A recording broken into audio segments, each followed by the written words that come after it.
All right, ready to go. So, Are you sending anything? Anything? No. Sorry, what was that? start by like introducing everyone. Oh, okay. Start with me. Hi, I'm Nicole McDougall, one of the co-chairs for the food production working group. Alongside Dee, which Dee's not here or on just yet. I know she was traveling a bit, but excited to kind of go through our agenda today. We are kind of reviewing some of the opportunities that we have from a continuing education standpoint, as well as defining and finalizing some of our priority areas and goals for the food production working group. And then we're also just kind of going to spend some time really just brainstorming what that might look like, how we are going to use the network of the group to be able to accomplish those goals. So. Yeah.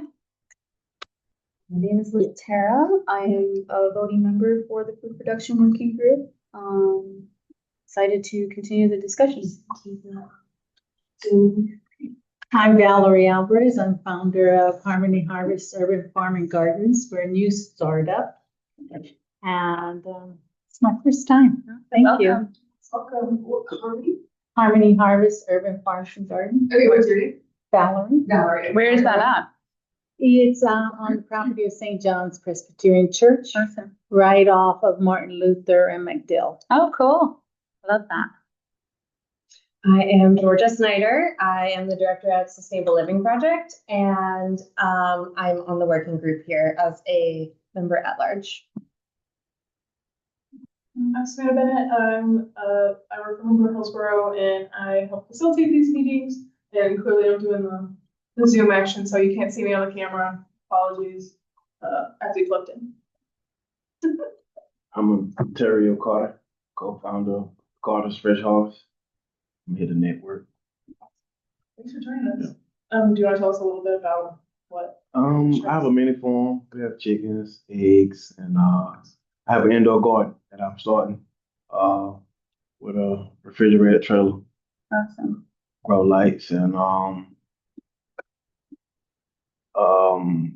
solar panels. About a 50-foot of space that we're going to try to maximize and grow. Did you want me to show any of your photos? Yeah, please. What area are you in? Yeah. I'm in Plant City. Oh, awesome. Plant City. Yeah, we have mangoes already grown. We bought some blueberry trees from other farm, and we have some stuff. Cool. Yeah. Can you see your name again? Ontario. Yeah. Yeah, then we installed the sliding door and we almost, Working on it, yeah. Be your indoor. yeah, it's gonna be my indoor space. I have 50-foot of indoor garden that I'm gonna use. And we're working on it all. Where in Plant City are you? Right by Durant High School off Okay. Jacob Creek Road. Yeah, okay. Yeah. My cousin lives up there. Yeah. It's a nice area. Yeah. Is that where you live as well? Yeah. Nice. Yeah. Very cool. And you said it's called Carter? The Carter's Fresh Harvest. And Ontario did join the platform recently. Yeah, I was just gonna ask Yeah. that. Yeah. Very cool. Yeah. And you did a great job. You have profile picture and everything. That's great. Valerie, are you on the platform already? I signed up for one of them, Uh-huh. and I was just like kind of learning about you guys. Yeah. So yeah, I'll sign up on all Awesome. soon. Yeah. Yeah, there's all kinds of different groups and discussions and events, and really just a lot of valuable information on there. Especially for like networking, it's really, kind of the purpose of the. Before I forget, Dee called and she's on her way, but she wanted to get the Zoom link so she could zoom in on her drive.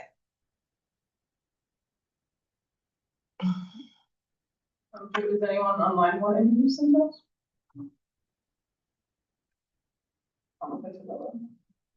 Nick is working hard, man. Look at him. Is he holding the phone and Yeah. doing that at the same time?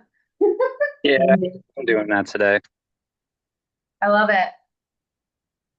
Introduce yourself. Hi, cool. Give me 10 seconds. Turn this around. Hi, everybody. My name is Nick Ewing, creative over at Artistry Gardens in East Tampa. And I like to be a part of the projects to help every way I can to bring and integrate arts and organics into all of our different community developments. I get a chance to help folks with designing, building, and maintaining creative garden designs all across Tampa and St. Pete. And I do what I like to call gardeners, where we integrate food and music and people into a cool setting at places like Measham and a mixture of other different partner gardens. And yeah, really excited for fall and always excited to help develop this, and just excited to take a lot of these informations and details and concepts and figure out how to help support from all of the different commercial things I'm working on, and bring it into the mix to eventually hopefully scale and make sustainability more legitimate here in Tampa. So always happy to be here. Thanks, Nick. Thanks, y'all.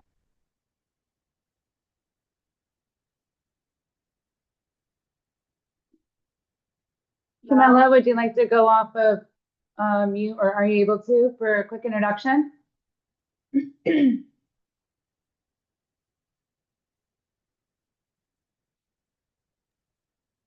Hi, my name is Twanda Bradley, and I'm the founder and the CEO of Grow My Giving.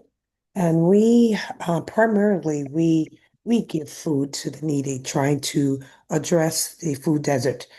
Although we do box food and things like that, we are also working very hard to incorporate healthy eating into our program. And so I'm on the call to learn more. We do have something called Eat Well, Live Well program where we have a nutritionist come in and teach families about eating healthier. In addition to that, one of our visions that we're looking to do is to start a garden in the Progress Village community for the youth. The village has a seniors garden where it's just senior citizens, but our concern is that they may not welcome our kids as well as we want them to because it's their garden. They've had it for so many years, about 25 years or so. So my vision is to have a garden developed right next to theirs, expanding it. Um, and so that we can teach the children the importance of healthy eating, how to grow it themselves, and then fill the gap between the seniors and the youth. That's the big goal. So today I'm doing more of networking. So I'm learning more about what it takes and what everyone does. Also, the other side of as far as the garden part, is the pantry that we just physically opened a pantry, a brick and mortar.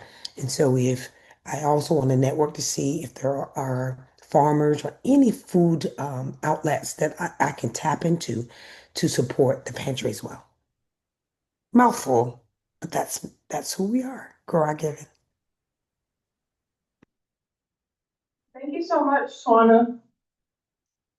I see Mel gave a little introduction over here. She volunteers with 813 Hood Garden, which is Steve's baby, and she's happy to serve. Thanks for joining us, Mel.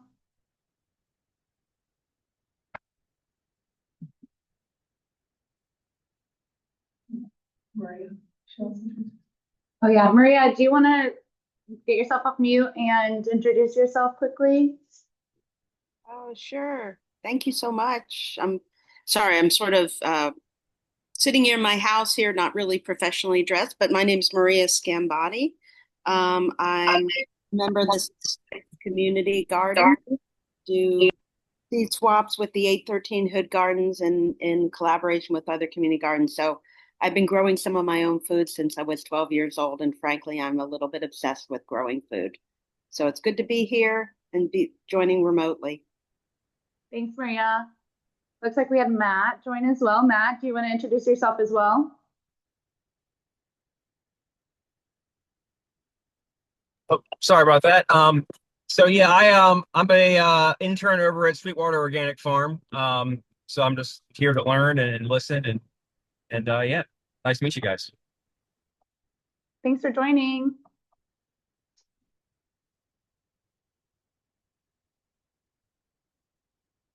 So I think we'll go ahead and move into really our old business or topics of conversation that we went over or discussed during our May meeting. It's hard to believe we're already at the end of June. And I hope I pronounce this right, but I think what one of the things we want to tackle today is to identify and potentially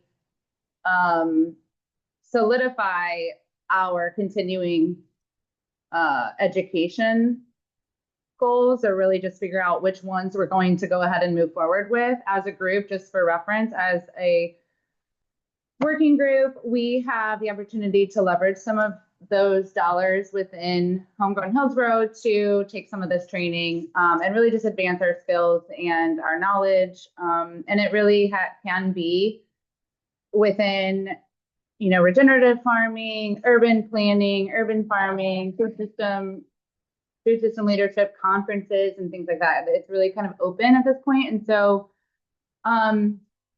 we are going to kind of discuss just openly what opportunities you all maybe know of, or that we might be able to take advantage of, or even recommend to the Homegrown Hillsborough network as a whole. And so I know that there's one listed up here, which is I think it's ACRE, right? ACRE training. If you don't mind. Oh, yeah, that's okay. That's okay. So, we can talk about Yeah, if you wouldn't mind sharing on this one. Through the North American Food Systems Network, and it is a training so that you can become a facilitator and be certified in this program. Basically, you can see what it says here, but it's so that you can help groups of farmers and value chains work together and compete more effectively. And we are trying to maybe train it as like a cohort. So people within Homegrown Hillsborough Network, preferably starting with the working group, like voting members. We want to do like a little cohort. It's a self-paced online course, but we could do like group check-ins together. It's also pretty affordable to have someone from the North American Food Systems Network like kind of lead us through like those check-ins. So it'd be like 3 check-ins through like the 3 different sections. So you can see down here, it's a part 1, part 2, part 3. And they would kind of walk us through. So you do the course on your own, but then we come together, talk about it, see what we learned. So we're trying to get names of who's interested so we can maybe start in the next month or so. So I don't know if anyone. Yeah, I wanted to mention too, Savannah, and just everyone in the group, that there's an informational session that ACRE is hosting in July, I believe it's the 22nd, that either I'm happy to join that and had planned to join that. I didn't know if someone else, or if, if anyone else wanted to join as well. I think it would be beneficial just for us to get an understanding of really what their focus is and how we might be able to implement some of these practices within our regional food system.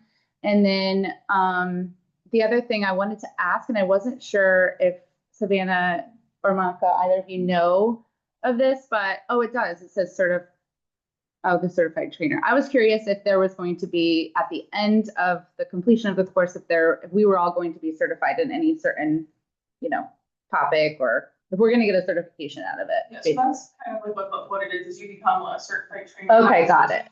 Coursework and pass final exam. And actually something I didn't mention was, like, when you graduate from this course, you can actually become an ACRE facilitator, and they have listed here people who do, so you could do this as like a consulting on a consulting basis if that's something you're interested in doing. So on their website, you have to be on, I don't remember what the rules are here, but you can see people in different areas who are certified. So if someone is looking to build that value chain, they can say, oh look, this person is in my area in Kansas or Tampa, and they'll see you on here and can reach out to you that way.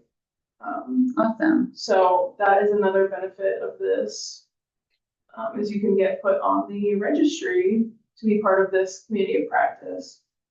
Okay, so I think our next steps here would be to get a list of people, and I can send out another note on the platform altogether, just to kind of get a checklist. Maybe I'll put together a Google Doc or interest form. I can just take names right now if anyone wants. Well, I was just even thinking on in the platform, if any within the food production working group or anyone who hasn't joined yet, because we still have up until the informational session, right?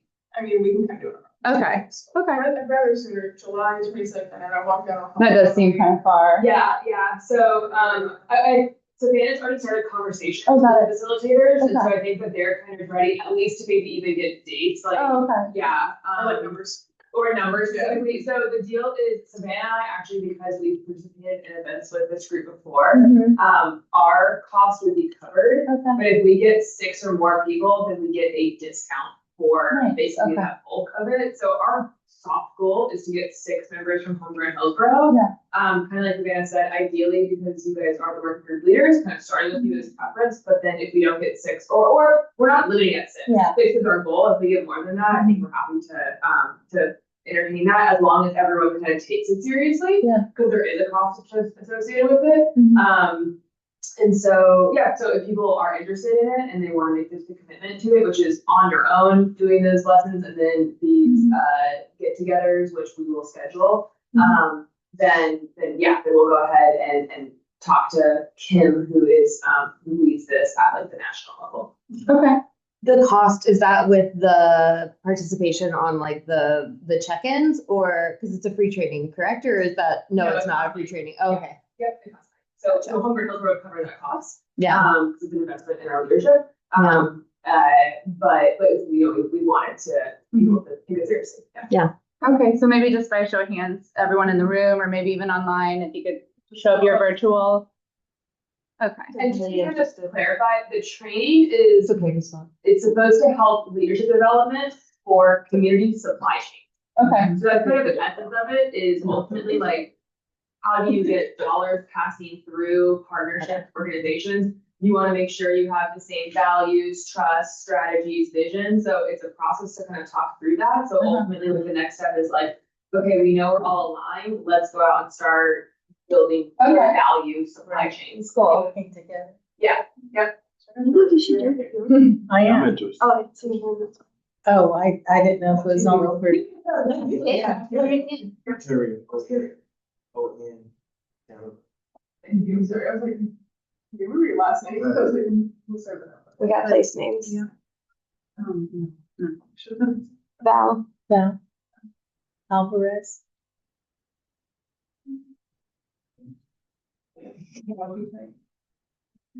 I can connect with Kenny and Dee separately too. Okay, so moving on to really our next agenda item, which would be to review any posts since our last meeting. This is one of the things we like to do during our monthly food production meeting, is to point to any, within our groups here, to point to any posts that each of us or any of us found valuable within the platform, just to elevate that information and also touch on it a little bit more. One of the things that I had found valuable was this program that Savannah pulled up and was posted by, is it Tiara? Tiara within the SARE, or South, what is it? I don't know what it's basically the sustainable food systems. It covers the Southeast of the US, and different representatives from producers, nonprofits, administration councils, different government contacts participate within this kind of coalition, I would say, to administer and to recommend sustainable practices across the US or Southeast. And so they are seeking nominations for 2 producers as well as 2 non-government organization seats, so 4 seats in total. And I wanted to bring this to the working group's attention because I think it would be wonderful for really anyone within our county to be nominated or to put your name in the hat for this, for either one of any of these roles. And really just to have representation within our region or within the county, within this group. So the links on here, I want to say, yeah, the deadline to submit an application is July 11th. I would love to know if anyone does submit, because I think we can also go behind that submission and also advocate for that person and recommend someone. So like, That would be good to yeah, know. so if you were going to apply or someone, I could come behind you and say, I would recommend Georgia for this position, right? And just kind of strengthen our chances of getting representation within this group. Very cool to know. Yeah, so if anyone's interested or knows someone that you would want to represent our region, or even the county, Central Florida. Was it shared previously? Yeah. I think it's like I think it comes up. Because I think I remember Or did you sharing this at some point Yeah. too, right? Yeah. I think it's I want to say, I don't know if it's every year or but different positions come available, people Maybe leave. that's it too. I just remember you sharing something about there. Yeah. You know, I think also what happens is that the USDA has their own similar board. And so I've shared in the past about like they were looking for an opening for like a new beginning farmer or like a young farmer, or they'll have these like specific seats. What's cool about this is that this is like southeastern, but a lot of the other ones are like national, because what other people are up to across the nation. So yeah, it's just it's good to have someone kind of tune in and see what what they're talking about. And SARE specifically, like kind of the main action they do is administer grants. Yeah. And so I think to have like name recognition to better understand their missions and values, and grants specifically related to sustainable agriculture, like water conservation, soil science, like those hard sciences, which is pretty cool. And kind of word about that. Yeah, the group is Sustainable Agriculture Research and Education. And one of the things that I found valuable in probably all of us is to go through each of I'm just on their website, but to go to each of their regions, North, Central, Northeast, Southern, and Western, as well as national, to see who already serves within the groups or within each of these regions. And there's some pretty substantial, I would say, I don't want to say powerful, but pretty, I would say great contacts, that we would want to engage with across the USDA, Health and Human Services, economic development officials, different large scale commercial agriculture producers, as well as urban producers. And so when I took a look at that list, I was like, okay, we've definitely a list of names. It's like, so we definitely need to get someone from our group connected and plugged in. So that's one of the things I would love for anyone, if you're interested, just definitely apply and then let us know that you applied, so that we can come behind you and advocate for your leadership. And I am not as familiar with the Homegrown Hillsborough's internship emerging professionals program, but I know that I wanted for us to be able to talk about that. And Savannah, if you could kind of go over what all of that entails, that would be helpful. And that way, as a group, we can also advocate for our outcomes within our network. So we're launching this program, we're calling it Emerging Professionals. We are trying to get interns from college and maybe high school students if they have the type of capacity for that, for our network partners. And then Homegrown Hillsborough would manage the interns as far as like, we do the admin. We also want to do food systems background knowledge for them. So they can go learn with you either grant writing, or they can learn marketing or whatever skill that you need help with from an intern. But we'll give them that food systems background knowledge, and it'll be more of like a cohort for them, so they can they have their peers that they can chat with and get, what's the right word, like some camaraderie with students who are interested in the same field, and they also get to network within our local food system network here with Homegrown Hillsborough.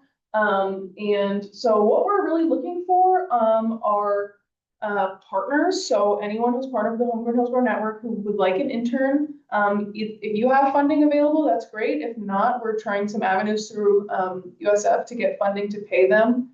So it's more like a job for them. If they are not able to be paid, we're limiting it to 8 hours, like one shift up to 8 hours, so in person. But if it's paid, it can be a little bit more flexible. It kind of just depends on the situation. We do want it to be for the whole year. We can reevaluate in December if things, we'll have like a mid-year evaluation. A lot of people are kind of scared to commit for a whole year. And so are students, apparently. This is the feedback I got from the universities. And so the students might be scared to commit for a whole year. But we just think that it's a little bit more worth your investment to train someone and keep them for a year versus training someone every semester, and it really puts a heavy workload on people. So if you have 8 to 20 hours of project-based work for students, like I said, mainly in person, there can be some virtual. We don't want like only virtual internships, pretty much. And like I said, we would manage like more of the admin stuff. So like all the stuff through like USF, and if any other schools have people apply, I did put it through like UT and HCC. But we also are going to do an intern training session for our network partners as well, so that we can kind of give you some ideas on, not ideas, but give you some suggestions on how to manage interns if that's something you've never done before. And on July 18th, we're going to do that training. So we're going to provide lunch and do an intern management training. So if that is something you're interested in applying for, the application is live. It's pretty simple. You just kind of have to have an idea of what you want them to be doing. And then we'll do that training. And then in August, we'll kind of do like a matching session where the students will come and we'll kind of do like a, what do we call it? Like speed networking. Speed networking. But we're not, speed networking. Yeah, speed networking event in August. So we will hopefully get some more applications. I got some partner applications over the last like day or two after you sent the email thing. So Yeah, I signed up.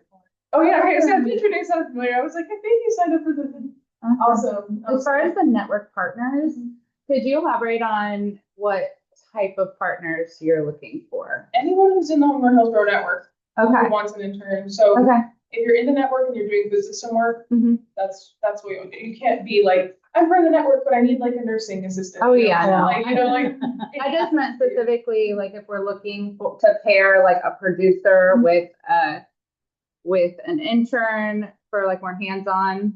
That's kind of what the speed networking is for, is to determine who wants to do what. And on both applications, they mirror each other, where it says like, I'm interested in doing this type of work. Like, not that long of a list, but it's kind of, things that people tell us they help with grant writing, or if you want production, that was one of the things. Food production. Oh, okay, got it. So we'll kind of try to look at those, and hopefully there's some overlap. And so like a good example would be that we've talked with someone from the communications department. So they're doing like PR, comms, things like that. And they reached out to us and said, hey, we have some students interested in this type of work. Do any of your partners need help with that? And the answer is like, yes. Like, and that could be as simple as like basically an intern to like, hey, go out and research how much does it cost for me to start a MailChimp newsletter and go build me a template and go do a few, like basically kind of start up those projects that a lot of organizations want to do, but kind of struggle to have the capacity. But it doesn't need to be kind of bite-sized because these are students after all, so they'll be learning. It's like you're learning, they're learning, and then also they are students, and so they're doing the best they can. So it's the way I kind of see it is to help you kind of start some of those ambitions, those kind of smaller bite-sized projects. Like Amanda said, we often do have, if somebody wants to just show up and work in a garden for 8 hours a week, we have an option, just food production. Yeah, but for some of those other students that aren't necessarily like trying to do food production, they could research fundraising best practices. They could help establish a social media presence. They could research into speaker opportunities or leadership development, things that you could kind of bubble in your head. But they can assign somebody bite size and able to accomplish in that time. One of the things that I've heard just in working with, and I don't know if it's the intended goal, like just on the back end from just like our goal or like Homegrown Hillsborough's goal, is that the allowing or including or I don't know if we would include it or require it, but basically the intern at the end of that service creating kind of a synopsis. We're gonna do a showcase. Okay, I was gonna say. Just gonna be like, oh, look, done by. Yeah. Well, and also it would position them, right, to build their own portfolio. And so I think that's like, okay. And that's kind of actually kind of the heart of this program is that people think interns, free labor, Yeah. but it's so much harder than that, like to manage them and then also to have it be worth it for them, especially if they're unpaid. If you don't have a valuable program, they just won't show up, or they'll show up and do crappy work, which is almost worse. Yeah. And so we kind of want to be that facilitator to kind of set expectations and give best practices. So that way it is something that at the end of the program, the partner gets something valuable, but the intern also has something valuable for future workforce stuff, professional development, portfolio, showcase. So that's also one of the events that we're gonna facilitate, is like a little graduation showcase. Yeah. Cool.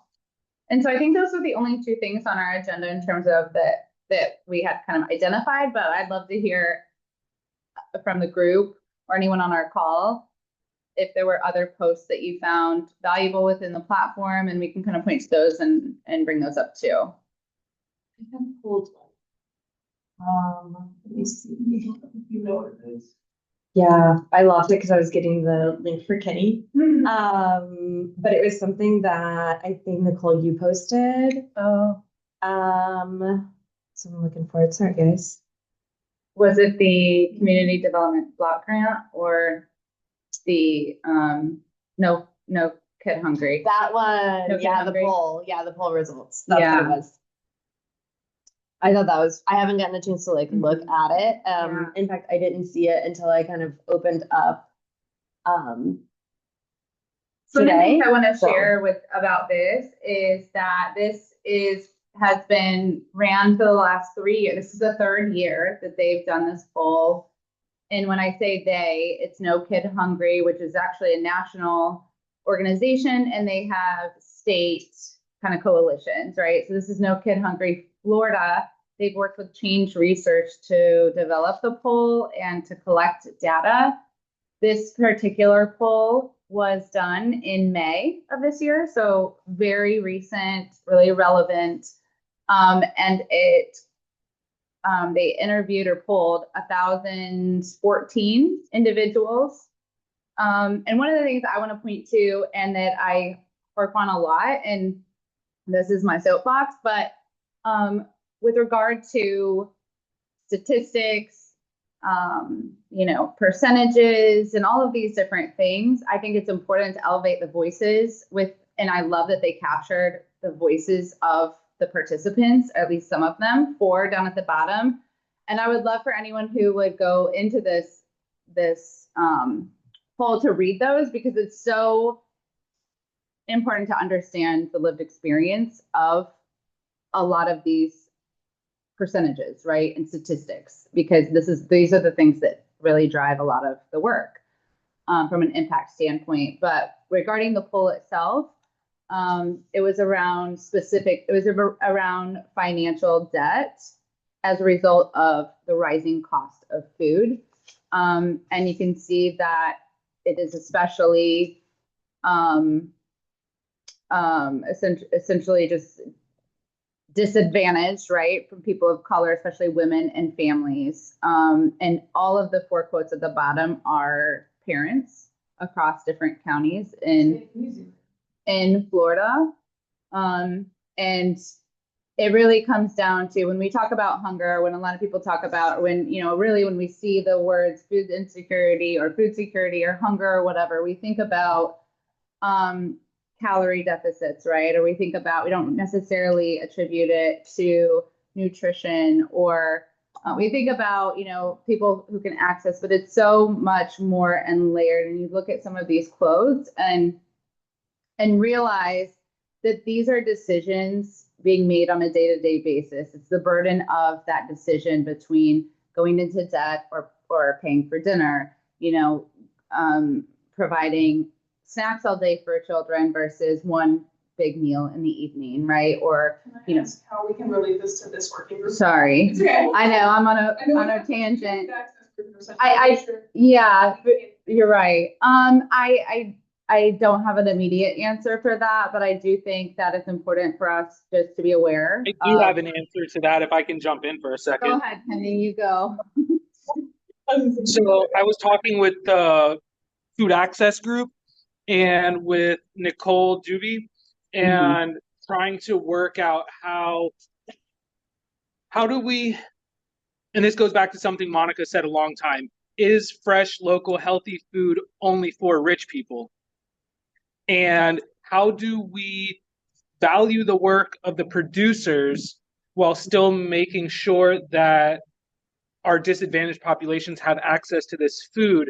And so one of the things that we can look at is ways to help defer some of the cost for producing the food if we can guarantee that a percentage of that food is going to disadvantaged communities.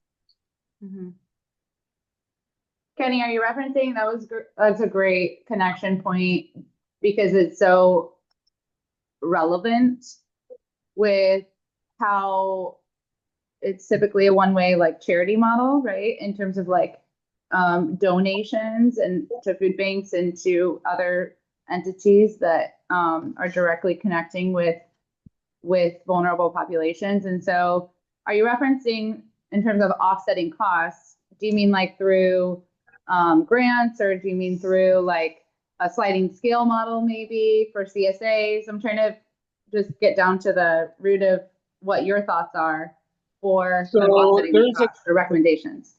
There's a couple of different models or ideas, I guess, that I'm aware of. Like you said, through grants, through corporate sponsorships, also through volunteer experience that can help offset some labor costs on the farm. There's, yeah, I mean, I guess those would be the two. I mean, labor is the producer's biggest cost, and whether that be through volunteer labor, so you could have a model where like we received 100 hours of volunteer labor this quarter, and therefore we're going to value that labor at X amount of dollars and contribute back that through either discounts to disadvantaged populations or maybe just indirect donations. What about even like sweat equity? So I'm out here sweating for whatever, like when our volunteers leave, You could sweat for somebody else if you feel so compelled. Right. You're just building equity in the farm, not necessarily in your own pocketbook. Right. Oh, I love that. Thank you, Kenny.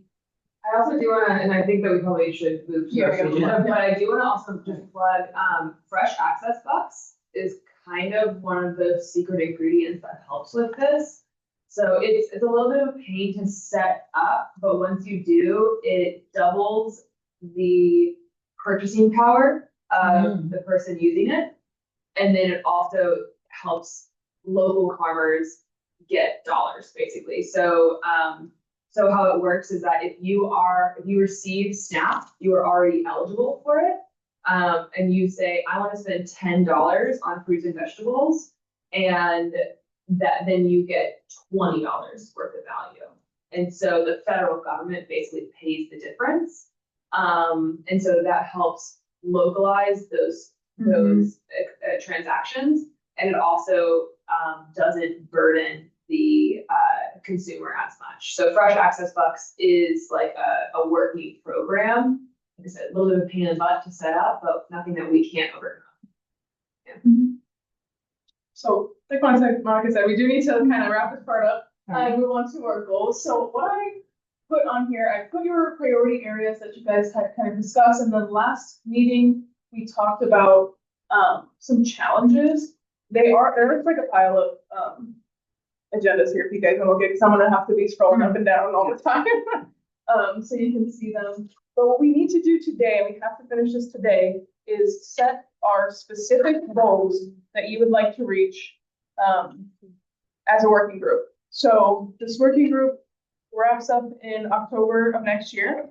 So your goals can be due in October of next year. You could have a goal that starts, that you want to happen in March. And if we reach these goals, we can make new goals. So we want our goals to follow like the SMART model here: specific, measurable, achievable, relevant, and time bound. So if you want to see maybe what some other groups have come up with, you probably maybe already have.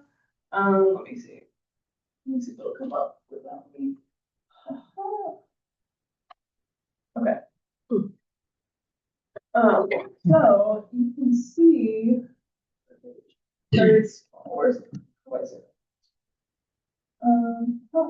So food access working group, their goals are to identify and champion the Healthy Neighborhood Store initiative, and then support the Healthy Neighborhood Store initiative by providing resources, opportunities, partnering with community gardens for affordable fresh food, and conducting classes for nutritional and culturally appropriate foods. So by October 2026, they want to identify a neighborhood store within a low-income, low-access area within the city of Tampa, identify 4 produce partners to supply local produce to a neighborhood store, and host 4 cooking classes at or within half a mile of an identified neighborhood store. So that is super specific. I think it's achievable. It is time bound. I forgot what the other letter was. I want to thank you, relevant. I went out of order, so I got lost. So just to give you an idea, like we're going to fix all the problems for food producers in Tampa. So to look at economic development, this was their goal, was to identify and connect with 20 Homegrown Hillsborough partners that produce food that are interested in participating in tracking and increasing their sales by 20%. And they want to identify 5 local retail outlets / restaurants to pilot a hyper-local supply chain, and at least one of them must be in the East Tampa community redevelopment area. So this kind of hopefully gives you an idea of what we're looking for our goals to be. And so however you all want to put that into a goal. These were just some of your brainstorms from last time about challenges that you had talked about with storage and labor shortage. Yeah. I would love to capitalize on Kenny's suggestion around offsetting cost and really center at least one of our goals in potentially just identifying ways that we can do that. Offsetting costs for buyers or Producers.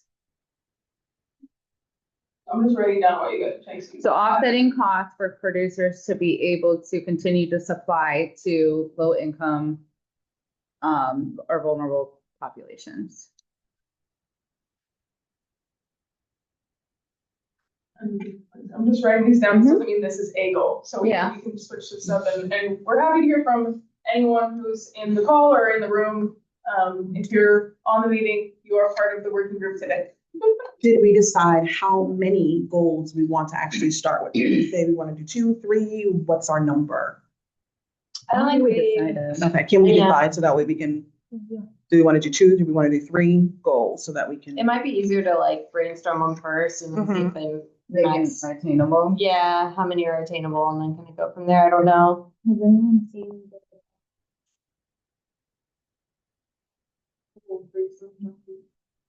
No. No. Which group? Which chat? our main one? The Kumu? In Mobilize? No, SMS.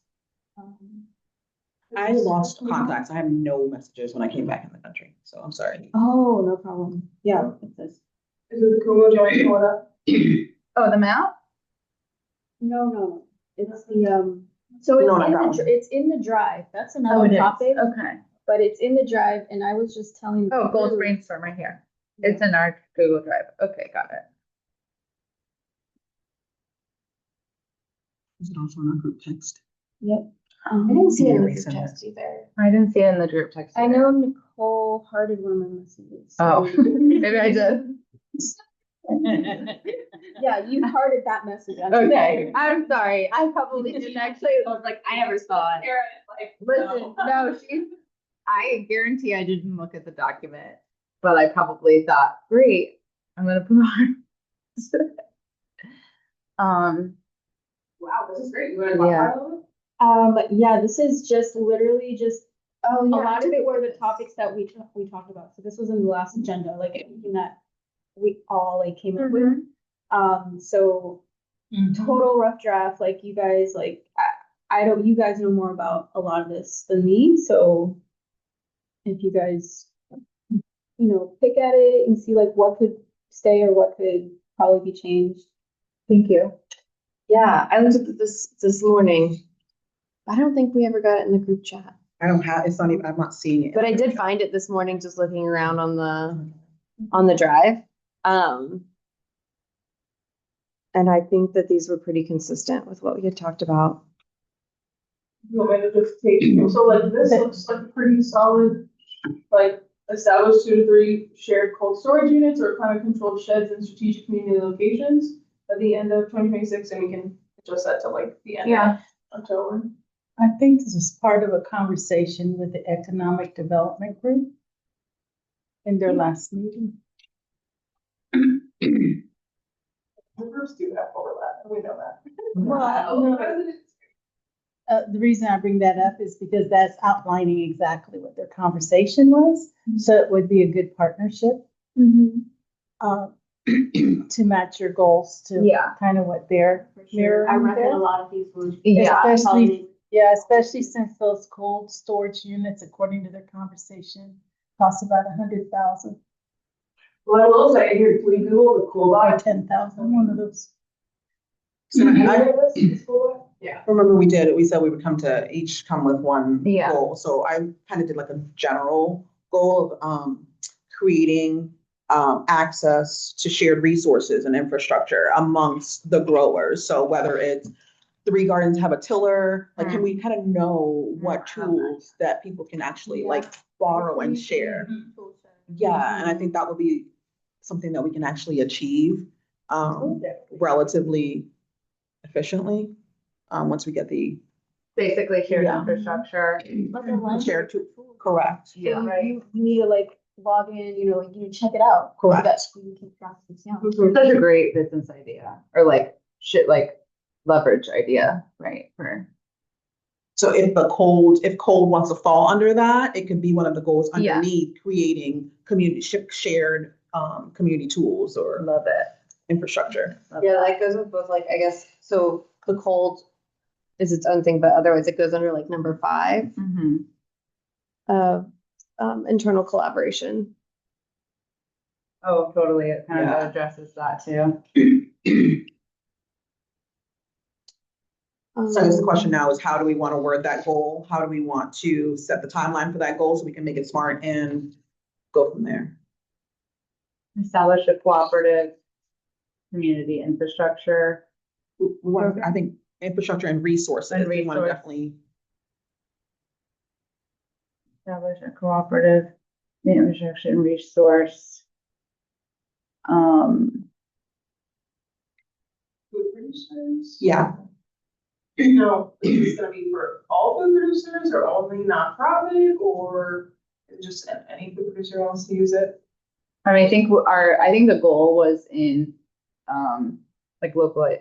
I thought in here it said, Certain size farm or? I don't necessarily feel like it was I don't that. think I it thought it was. was like between like neighborhood. Yeah. Like we should cap it because let's just No. say like Meacham has stuff that we don't have, Yeah. right? Would Yeah. they be willing to loan their 9-pound shifter thing Yeah. to another garden? It depends on who wants to be a part of Yeah. this co-op, right? So if you're participating, you're also contributing. Correct. You have to contribute in order to be a member of this. So I would say that would be some of, I don't know if we're talking about this yet, but that would be similar to the identifying, in one of the other groups' goals is identifying, let's say, partner producers or a certain number. Yeah, identifying, organizations and their resources. Partner organizations and their Yeah, resources. community partners, yeah. Because we can put an all call for who wants to and then if you want to be a Here are part of the this requirements. cooperative, yes, and these are the rules. So apply, tell us what you have. Yeah, like a matchmaking. Love it. We would also, like Liz Tara was saying, we would need to find a way of tracking those things. So, developing that, I guess. That system. The database. Yeah, I don't know. I don't know Yeah. what it would look like, but yeah, some kind of checkout system. So we'd have to develop that, I think, right? So, Yeah. There might be open stuff. There are, yeah. and I can suggest some that would that we could just kind of tailor to what we would be doing here. That's like no or very little cost, right, to maintain. Where would we put this? So acquiring where? Do we have one of the communities vendors? Can we put this at Sustainable Living Project? Like where would we necessarily, or where would we house this? Are you saying like in terms of like a shed Physical, or? yes, where would we physically Or store? or is it a list and you can go to that I was gonna place? say, So Pick it up like, from that like place. I had 30 shovels. People like, so like, I never need 30 shovels, you know? Yeah, I feel like it would be more advantageous from a connection standpoint, a relationship building, if the two producers were to interact. Okay. Yeah, Instead of think having about that how- dropping off. That way you're also not giving up also like your resource all the time. Mhm. So if it's like a tool, like I have a broad fork, you know, I can't afford a broad fork, so I'm coming to you to borrow your broad fork. right. Gotcha. Right, but I don't have to store it off site. I still have it whenever I need it because it is a tool that we use. Love it. So that's, I think, maybe more of a database instead of a physical location. Yeah, I Love think so too. And that would be included, like you said, in the application process. So, and then how do we want to address like updating? So let's say you do get a broad fork. Well, now we have 2 broad forks in the network. Yeah. How do we want to address updating? So I feel like with like whoever's in the platform and agrees to participating and stuff like that. I don't know if this is what you're asking, but in terms of like, say I check out a broad fork, right? Well, then you don't have it anymore, you know? So I think there are different tools that you can put on like a website, right? That says, okay, 0 out of 1 available, you know? Is that what you were saying? Not really. I was thinking more like, how do we update? So like if D got a broad fork, now we have 2 of them in that like library. How do we like ask or make sure that people are like updated? So let's just say quarterly, we're required to Quarterly update survey. quarterly, yeah. Other tools. So I'll go in and now say that now I have a broad fork Yeah. and I have a tiller. That was Got it. it. Just like how do Got we it. make sure we update just because like it does change. Yeah, And like I'll forget to every time I get a new Yeah. tool, I might forget to be like, yeah, we got a new tool. Hired resources or something. And then maybe a time limit, like at the library. Yes. So I think 2 weeks might be like that's what the library is. I think that might be a lot. I think a week, 7 days. Yeah, or you can have set availabilities. So like I usually need my broad fork on Saturdays and certain times of year, but I don't need it always through the week, depending. So Maybe it could just be the availability or identifying. and these are just details, and maybe that's not what we're addressing right now, but SMART goal is, so I guess going back is like the goal. So let's make that SMART, I guess. Is that what we're working on? Yeah. Regional, achievable, relevant, and time bound. So We're looking at, So how long? that's would it pretty take? specific. We want to work on that until, was it October that I saw?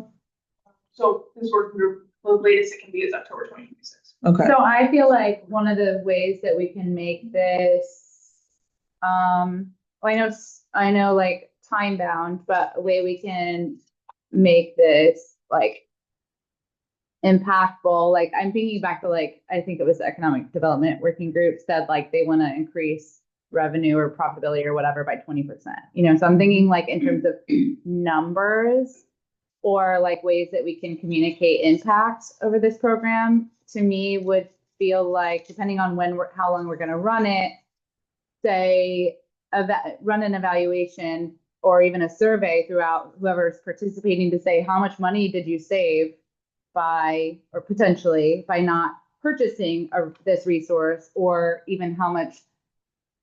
Simpler might be to just be how many checkouts did we have? Yeah, like how many times was a tool checked out from this library? It could be a very simple like initial metric. Yeah, you're right. And then and then we could also measure like the connection points. I just wanted to make sure Yeah. that we are not adding more work to an already overworked food producer. That's why I was like, you want me to calculate how much I paid? I'm probably gonna find another way, but I'm just thinking about how can we and if we're using communicate the impact of this program. Yeah. Because first of all, if we are going to go after county funding or city funding, we're gonna have to know those things after, we just have to run some. I think some metrics that we could use would be like the amount of times that tools are checked out. Okay. Like Dee said, how many touch points do we have from organization to organization or community partners to each other? And then what is the value, the total value? So that would be in the application process. So we're not adding that onto us as well. But what is the total value of that tool library? Oh, yeah, I love that. Yeah. So overall, so we can say like the project cost $999, the tiller cost $3,000. Overall, we have 36 shovels. That's 75. Okay. Right. got it. Yeah. So those are the metrics that we have. So we have this amount of value available to our community, and we're seeing that it's being used this often. So 50 times in the first quarter. Love it. Yeah. That's how, I don't know. That seems like the simplest without, and some of that's going to be automatically tracked either through our application process or through that digital. And then touch points would be, we might be able to track that either through a survey. I don't know, but You're right. It doesn't need to be a survey, but we could kind of pull that. I mean, surveys are great too. I was just thinking like, what are some automatic things that are going to be built in? I hate surveys, but yeah. But yeah, you're right. Stuff that we can automatically pull or measure, because that's the thing I think. So that's the with that, measurable, right? English or smart or like. Parentheses on the sorry, or color, a different color that says, so we can put. Oh the yeah, words it's a of what we're smart. doing, so You like, like the, just put an S So and what is A it? R T. Yeah. We're usually on the same wavelength. I saying like add an S, like this is a specific part. Yeah, just put a blue S or something like that next to it. It doesn't have to be intense, but just so that we can say like, okay, we we've done covered that. it's specific, measurable, attainable, relevant. That's the whole goal. You just put S. Okay. S specific. And then- We're That's fine, and then you can just change the color, just change it to purple, I don't know, something that's not already in the paper.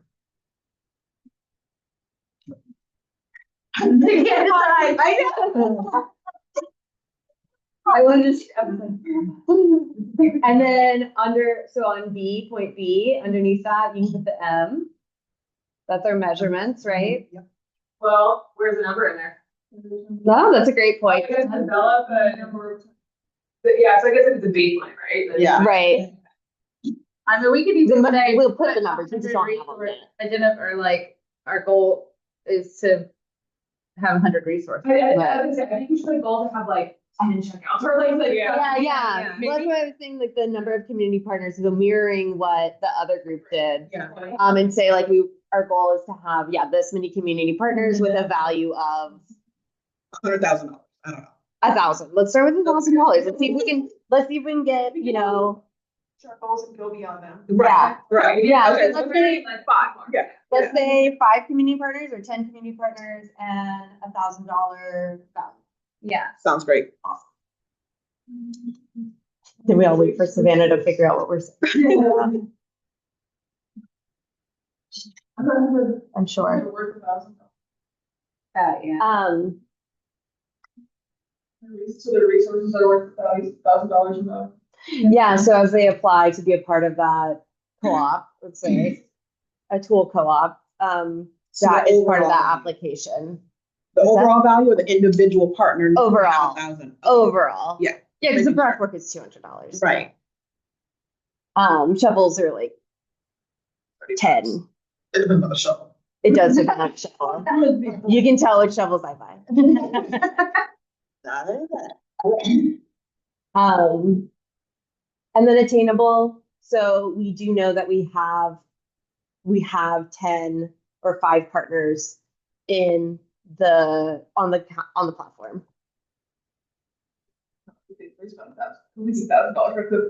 That's why I'm like, these are attainable, relevant. It is relevant. We've already talked about sharing resources and how that sometimes is a need. And then time bound. When do we want to have our initial, I would say like pilot run? like have it up and going and ready to go? Let's do like a pilot Yeah. where we reach that goal, that $5,000-$10,000. What month are we in now? We're in what? June. So do we want to say, I don't want to say December because that's. I know it feels really far, right? But then August, like, so maybe October. In December, we're ready to check out stuff in October. That's what I'm thinking the measurement to actually say, are we there? Are we there now in January? So then we know, do we need to make a change to adjust it? And then this give us time What if from we- now to then. How about we to build it. identify the partners? I would break it down. So identify Yeah. those partners by next month.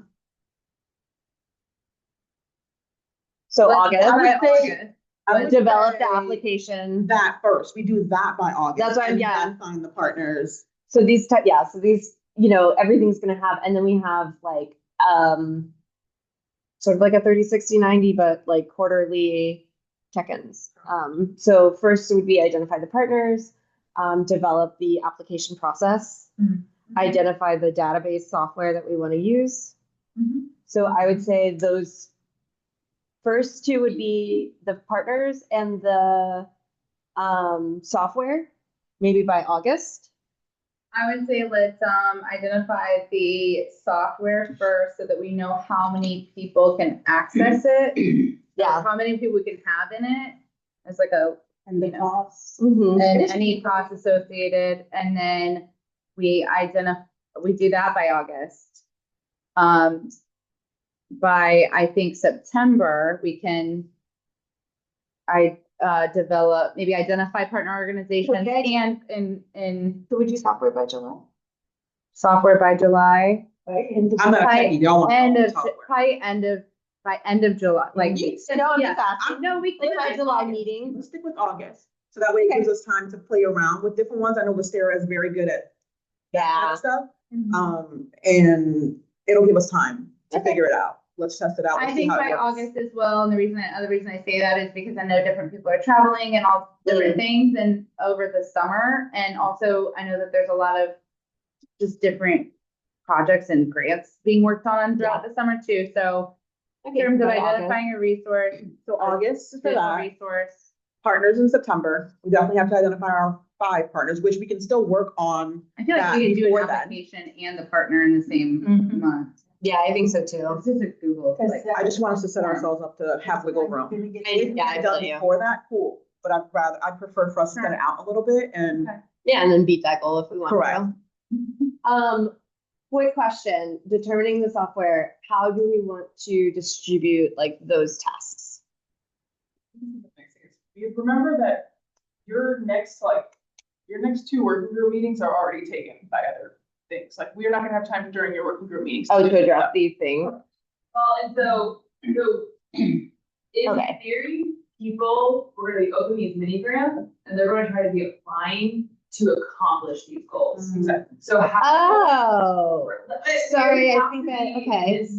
It can be your bigger priorities. But those priorities. Just on the rubric, when they apply for a mini grant, they get scored higher the closer they can become to basically providing the service to accomplish these goals. oh, we could Oh, okay. develop this for us. Yeah. Platform. So with that in mind, like, somebody could apply to just, develop Do it, software, whatever yeah. that looks like. I also want to just throw something out there, not to totally throw us off track. Renting is also an option, right? So people could apply for mini grants to rent the equipment Mhm. versus like if it's like I love the tool sharing, but if it's a piece of tool a tool we don't have. Right, like so if someone were to apply for a mini grant and say to rent a tractor, then how would we measure the effectiveness or things like that? But it seems like right now there's not really a physical place, right? It's Right. digital infrastructure. So yeah, anyway, the July meeting, we're inviting partners to come and basically try to write for these goals. And this might not be your only goal. We do only have, well, no, we have this meeting goes to 12:30. Okay, yes, we have time. But yeah, think about that. How can people basically come and satisfy these goals for you? Okay. I think we were looking at it as How can something we help we us were then? going to be doing. And if nobody applies for it, then it is up to you guys to get it Yeah. done. But once again, the goal is to organize yourself out of the job. So by bringing people from the partnership in, you can get them to basically take that off of your plate, so accomplish that goal, and then determine the next. And we're essentially just providing them with funding to be able to do it. Yeah, and that's one of the bonuses, Okay. like, okay, you think you can get this done, but you don't have the cash to go do it, well, we have some cash for you, right? Once it's not extraordinary amount of money, but it's more than $1,000, so, you know, so. So can we look at this with that lens now and maybe, I don't know if we want to make it more aggressive or even more, or less detailed if we're gonna. Yeah, that's what I was thinking, was maybe less detailed if it's not something we're encompassing. But I would say don't remove our work. I No. mean, we did it, so I wouldn't remove it, but it can be, you know, it can take on a different shape than where it is now. Maybe the grant won't be distributed until September. Okay. So make it a little later. If you want if you want this to happen within our first grant, they have to complete it by October. Oh, got it. So maybe But it won't be distributed till September, so that gives them just 1 month to finish. Yes, maybe quarter one of 2026. I feel like that is, I feel like that's too soon. Well, and with these little mini grants, they won't be this fast in the future. Yeah. But it's just like the option was to kind of leave money on the table or do a fast track grant process. So But how long do they have to use it? Does it matter? 1 month. Well, so basically we have to purchase whatever they need before the fiscal cycle of the starts. Before October 1. So that's by September 30th. Oh, okay, so they have a month to purchase, but they can still continue to work on it past then. Yes, as long as they have a clear plan, no, doesn't just evaporate, like, they can just, you know. Got it. But yes, they just need to purchase what they need to accomplish it by basically like mid-September to make sure it's filed. So it's a good turnaround. Yeah. But they can just be working towards. Pretty quick, like you could do that pretty quick turnaround. And don't. I think it's running on battery. Yeah. That your priorities were education, internal and external.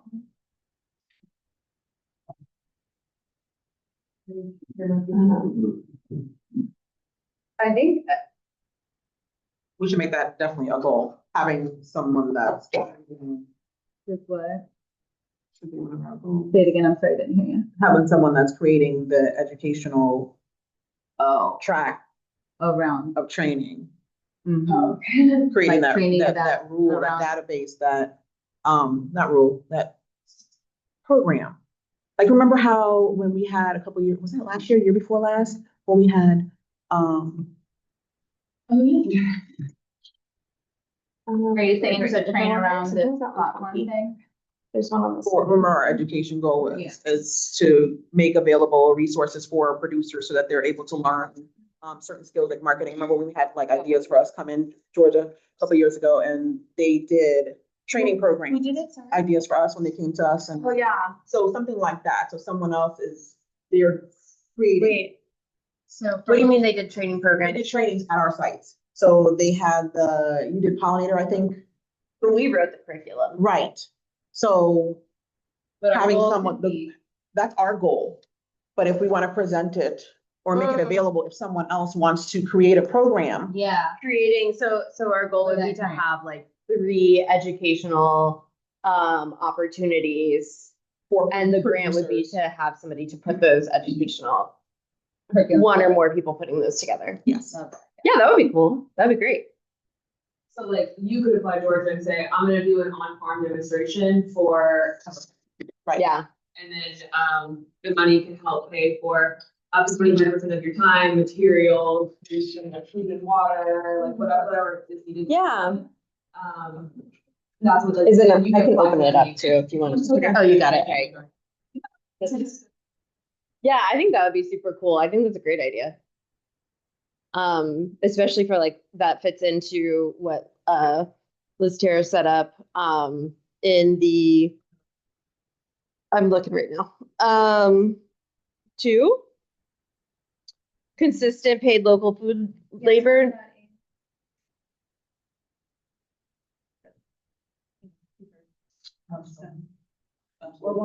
How would we tie it into the consistent paid labor? So at this point, then, if you're creating an opportunity for someone to create that program, right? They have a stipend of some sort. Let's just say they break down their $2,000 they're getting. They're going to say $500 of that is going to go toward whoever the manager is of administering that program, and they're going to do that in a 4-week time span. So then each week that $500 is broken up. So it's then giving them the opportunity to consistently we didn't say consistently over 10 years. We're talking about consistently over 4 months. Okay. To me, that's consistency. Yeah, no, I mean, it answered the question. That was just the question was exactly that. How do we do that? Okay. Yeah, I think that's awesome. I mean, I think those two goals. So implementing educational programming, and should we pick a number of how many we want to have? Let's do number 2. 2. I think that's perfect, especially if it's by September. Right, so they're going to spend the money. Right, to create it. So implementing 2 educational programs. We want it to be tailored to current or for people that are interested in becoming producers. Tailored to current or future producers in our region, Hillsborough County, obviously. Let's see. And do we want to see them have a certain number of attendees? Do we want to see it increase productivity? Do we want to see it decrease cost? So let's go back to our educational goals. What were our goals around the education? Great idea. I think those were some of them. Marketing. Yeah, that's what I meant. Funding, revenue streams. Okay. I can only open one document at a time, guys. So we could just have it in there to say must cover Or two of these. 2 educational goals. Yeah. I like that. That's awesome. those. Yeah. Around those. Like each program must cover or. Yeah. Yeah, I think so. 2. The topics. Yeah. Like 5. And we give them a list. We can give them a list to choose from within. Yeah, we'll refer back to that list. Right. Yeah. I love that. Running 2 educational programs tailored to current or future producers in Hillsborough County. Each program must cover at least 2 of the following topics: marketing, funding, revenue streams. I mean, So I will say that none of that is actually like farming, hands in the dirt kind of stuff. For the educational part, no, because we were talking about like us getting the training to be able to be better producers. Correct. Oh, okay. Sorry. Great. We can take up policy, or y'all still leave policy on there. I feel policy is heavy. I think policy is pretty heavy. Oh, you mean like it's too heavy for it? I feel like it might be helpful in terms of, maybe I know policy itself is heavy, but It's like policy being another goal from someone else, another group. You know what I mean? Working to digest that, because policies are heavy. I was just thinking more so from a policies perspective, because remember, we can't advocate for policy in this group, but we can educate around it. So I was thinking more so like using or operating within like existing policy. That's what I was thinking when you said requirements or policy, something, like teaching them how to better leverage maybe. But we also have to remember that we have to teach them where to go. So maybe building that tool as to where Georgia can come in and click, doing this, so I can go to this policy. This is the policy that reads what I need to be able to sell eggs in Hillsborough County. Click this link. Yeah. And then go That's there. exactly what I was thinking about. Was like, so one of the, I guess an example would be like a class on chicken keeping and the Florida FDACS limited poultry license. So talking about, what do they look for? So like Travis has helped me a lot with this. Looking at what do the inspectors look for? What are the requirements? How did that process go for you? And having like an open Q&A is something that I think makes that educational opportunity a little bit different than just a document online. So that's where I think policy could come into play. Yeah. And then as far as like profitability and different things like that, I do think we could still have some hands in the dirt things. I didn't mean that. I didn't realize that the focus was more on like the operations business stuff and not like. It is. I mean, some of it goes, I think it's just more open. So like if you look at, I don't know, lately it's really hard to get mulch. So cover crops, just going back to your example, I've had to pay to get mulch, even though it's free. I cannot get it from Chip Drop for whatever reason. So talking about, I don't know, an information session on cover crops, how you do them, pros and cons too. So like we just converted from raised beds to in-ground rows. Mhm. And one of the things was cover crops. One of our like things that we looked at was, And I think you know, tying that to and this profitability. for profitability. Yeah, so that's where I think having like what Nicole said in there is really good because it's open. It can be hands-on. It can be a presentation, I suppose. And we'll still evaluate them. Right. If it even is. Because they're applying. We're Yeah, gonna apply. yeah. Yeah, we're gonna evaluate those Feasible, applications. it's like, we can- But these are great. I think, like you said, hitting 2 of those or something along those As long as lines. we understand internally what we mean by policy and it's not just Yeah. writing policies, then I think we're. Yeah. It's not. It's so. So that they're aware. Yeah, can you put in parentheses saying education on existing policy? So we're not, This is relevant policy. Knowledge. or relevant yeah, we're not creating, we're not advocating, we're just educating on the things that exist currently and how to work within them.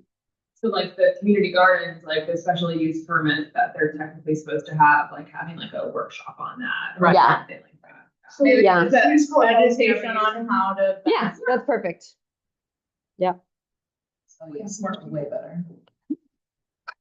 And then I love the in-person. I think I think in-person is where the value is and it makes a huge difference. But I will say, I shared with Nicole, there is Cornell Extension has this really cool small farms program, and they have this online training series that is called like the Promise of Urban Ag, and it talks about a lot of these things. And those classes run around $100 each, but they're like super well made and they're interactive and so you know some things that apply to pay for that class, right? Like Yeah. it does strengthen the individual producer. It helps. Actually, Savannah, if you want to Google that real quick, it's kind of Yeah, show. it's not it's there's so many different areas within that Promise of Urban Ag, like it's Cornell's Promise of Urban Urban, Ag. Just yeah. like type in that. Yeah, it's actually a pain in the butt to get to. Promise of Urban Ag. Yeah, Mhm. yeah, it's like hidden so, yeah. somewhere. And then click on that, and then Courses. It's the courses. Okay, at the top. Top. Yeah, there's different top like subjects. Browse courses. Urban Ag courses.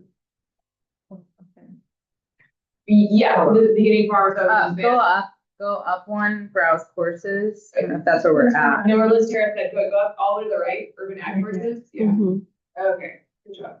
Yeah, Yeah, so that's it. scroll down and you can see, so deciding where to farm, urban farm planning and management, the bundle, urban ag skills for planners, that's for like, planners in like county government.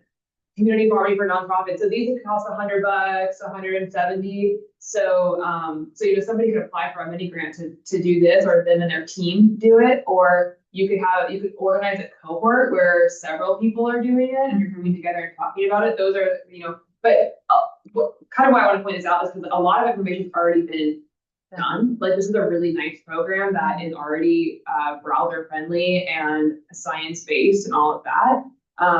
And so as you develop your goals, you think about, you know, people kind of utilizing this stuff. Also, I posted out and I feel like Kenny had like kind of responded on the platform. Kansas State also has a bunch of online urban ag trainings.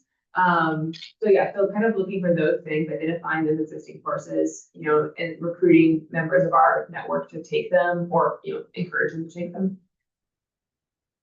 I'll add into that too, that this program, the Cornell platform, was developed in partnership with the USDA. So it's also good to know in terms of like, it does follow like, you know, legal requirements and all of those things. And it's not just like, you know, kind of a private type of course, they do reference a lot of like jargon, USDA jargon and all of that. So were we done? Okay, so then can you scroll up just a smidge? I'm sorry. Okay, so at number 3, that is goal number 1, correct? Yeah. Can we put number 1 after the word goal? I'm sorry, y'all, I'm so visual. No. And then for on number 4, can we put 2? Yeah. Okay, so do we have a T for number 1? The time, I think, I don't think we did, I said, Well, the time's somewhat decided, right? yeah, well, not Yeah. exactly. Like, these are long-term. When I say long-term, I mean long-term in relation to how long your work is. Within the goal though, we do Yeah. have time limits around applying for the grants. But this is just this grant. We're gonna have more grants after this, and these can still be applicable. So it's not just for this one grant. This is for however long it takes. So do we have to put a time down on this then? I think you should. And Or else it's that smart. So. Yeah. yeah, it is. So they have, so let's just say if they have until September to spend the money. But This doesn't have to be, this isn't just for this one mini grant. Right. This could be for all of. no, I get that, but I'm also thinking in terms of the fact that we're gonna allow people to apply. for I think, yeah, I think it's kind of hard to like we're like focusing in on this mini grant, but also focusing out on long term. So I think for us, maybe it's simpler to focus on this mini grant. I think that's kind of where we And then are. we can change it as we accomplish the goal. Okay. So I'm thinking that we put January 2026 as the deadline for completing this particular goal. That'll give our mini grant applicants, if we have any that apply for the grant, time to do that, spend the money to get the supplies they need, but then to deliver on Yeah, the goal. I think so. I agree with you. Yeah, I think that's fantastic.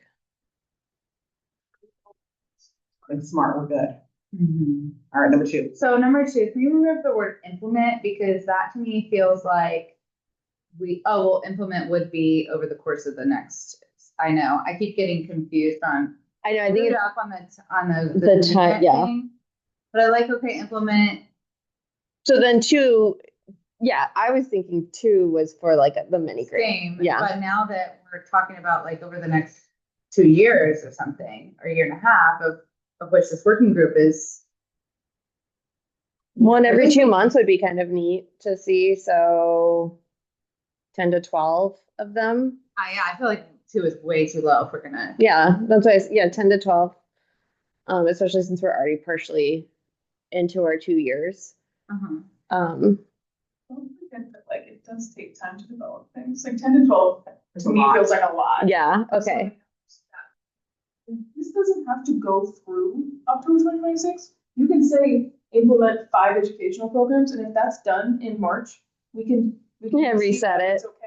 Right. Or we can So do you want to create a do new goal. So 5? like, Let's just do it. so I feel like 5, even 2. I think 2 is two doable. really big. Like, I think really 2 is nice, very attainable. well-done programs instead of somebody trying to throw together because they need to do 5 or whatever. Yeah. Oh yeah, I was just thinking of like, then we were talking about the Cornell thing and I'm like, oh, those are, you know. But not everybody are online learners. Yeah, I know. Yeah, you're right. Yeah, I would say, I say we stick with 2 for now, Okay. and then if we want to, we can readdress and revisit and change it. and These are for this, you're asking them to create or host or implement 2 programs tailored to Hillsborough County people. So it can't, if they just go and take the online test, that's not reaching this goal. right. So that could be working towards it because I they're know. learning more I to think that's create the why I'm program. getting confused because we're developing goals for our group without knowing what's gonna come in or what's capable, what these applicants are That's capable why of there's a doing. rubric, so it'll be scored. So if nobody does anything that has to do with these types of educational programming, nobody gets points for that. And Yeah. that's just how it is. I just to add to the specificity, I guess, I think we really should have them be in person. Yeah. Agree.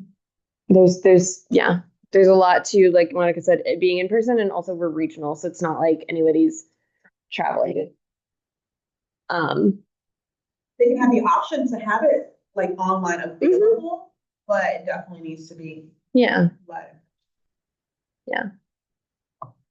So like, what if I think let's it's say fine the way hybrid and then, it looks. you know, nobody shows up in person, everybody shows up online. I think it Is looks that great. reasonable? If that's the requirement, then that's the requirement. Okay. And they don't have to do it online either. Like if I'm doing one in person at SLP, like I can't. Yeah, yeah. That's going to be a little too complicated for me to be able to. You can post a program recorded, do whatever they want, then sure. But if you require it to be in person, I'm cool with that. Yeah. Yeah. I agree. And if for some reason we do them and we hear that feedback was like they needed a hybrid, then maybe the next goal is we try to figure out how to do a hybrid or whatever. But keep it simple kind of deal. And I think there's a lot of time you can in person, especially for food production. Yes. Right? Like, yeah. Yeah. And local, just if it's regional, I don't know, there's just a lot there. So we have, does that feel specific and measurable? Do we want to put? The measures too. Specific is in person, and education with two topics being covered. Achievable. This is totally achievable. Achievable. We should Okay. put time in there. We need to put a time frame. Yep. Relevant. Relevant. I think they're all relevant. Yeah. Yeah, time frame. You want to put end of first quarter? So that's from technically September, when they get the funds, they have to spend the funds, and then they have until March to deliver. Yeah, I think that's great. That seems really reasonable. And maybe that's also something that we can work on in March or something. Yeah, if nobody applies for it or something along those lines, I think we can achieve that by March. Yeah. End of quarter two.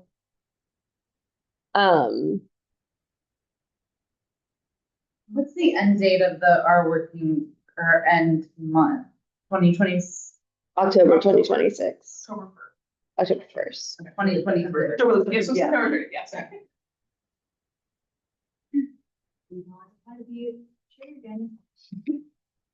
Yeah, I couldn't remember if it was 1 or 2. 1 or 2 You years. can do it. Yeah, too. If you want. Savannah, what Yeah. happened?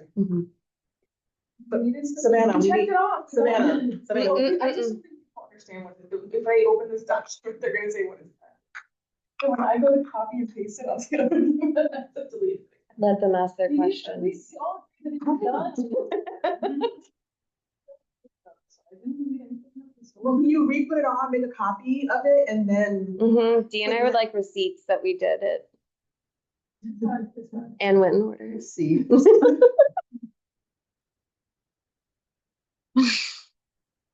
It also helps my ADD when I go back to reread some of this stuff, that, So then you can just save a copy and then you can do your cleanup thing. I'm sorry, and I appreciate you. I appreciate it too. It's gonna keep going. So we just put it all back there. Are these our goals? Those Are they still good? For our goals? Anybody online want to chime in? Yeah, it's been quiet out there. Do we Oh lose my God, Nick? Tawanda, you're on the call. I'm sorry. Oh, yeah, you missed I it. missed that. Can you go ahead? Hold on. Can you hear me? Yep. Okay. Yeah, I don't really have anything else to add to the conversation. I think based on the goals that we set, we were able to get to some more detailed specifics today. You guys did a great job. I don't have anything else to contribute really. Thanks, Yeah, I do Penny. think that goal 1 also accomplishes that offsetting of cost for producers. And goal 2 could as well. I mean, Yeah. if you look at that as like potentially paid. Indirect type, So or if even it's- education. Yeah, if it's something that we're like funding, then they can offer it to either more people or as a free course. Or even like, oh, hey, what if someone was doing it not in the best, like, profitable way and they learned something new? Yeah. I feel like I'm sorry. goes there. Can we go on to the mini grant parts? We can ask questions about these applications that are gonna start. coming Yeah. forward. Sorry, I forgot we still have more to this. So the meeting I opened on Monday. Mhm. And I'm gonna add your goals to our big sheet so when people open it, they can link it. We would like for our July meeting for you guys to invite people who are interested in applying to speak to you. So I don't know, maybe Ontario, if you think that you'd be interested in applying for something like this, not to put you on the spot here, like you don't have to reach these specifically, but like if you, I don't know, like your producer, are you looking to purchase something to keep your eggs cold, or I know you're building an indoor thing for growing, like. I already applied for the mini grant. Oh, you did? Check that today. Very nice. So maybe. So we need to come back in the next meeting and talk to us about your application. Exactly, so yeah, you can come and talk about your application, so like, we can, brainstorm with each other, maybe even like tweak it if you want, like, we can try to get a little closer to the goals, or I don't know, we don't have to look at it right now. But if you're available, we'd love to have you back, see pictures of your operation, yeah. We did see, Now I know them. You missed it, we felt them. Sorry, Dee. So that's a great, so we already have one person for our next meeting. So when we're inviting them, what is it that we're saying? Like, we want you to come talk to us. Can you be a little bit more, what are we asking them to come and say to us? Are they pitching their whole idea? Are they seeing if their idea, if we think it matches our rubric? What is it that we are asking them to do when they come in? Well, I feel like it's also an opportunity for us to ask them, Mhm. like, what their intentions are, how it accomplishes the overall Homegrown Hillsborough kind of goal, right? As well as our working group goals. I'm also Not asking their us like specific application, but like how relevant, yeah. But even too, like, to me, I feel like Do you want them? requirement has to be that they have to have already applied.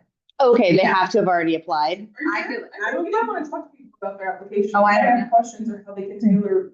Got it. applications to make it Okay, I better. thought you meant. Because I got invited to one of the next meetings and I'm also asking as an invitee, what is expected? Because I was just invited. That was it.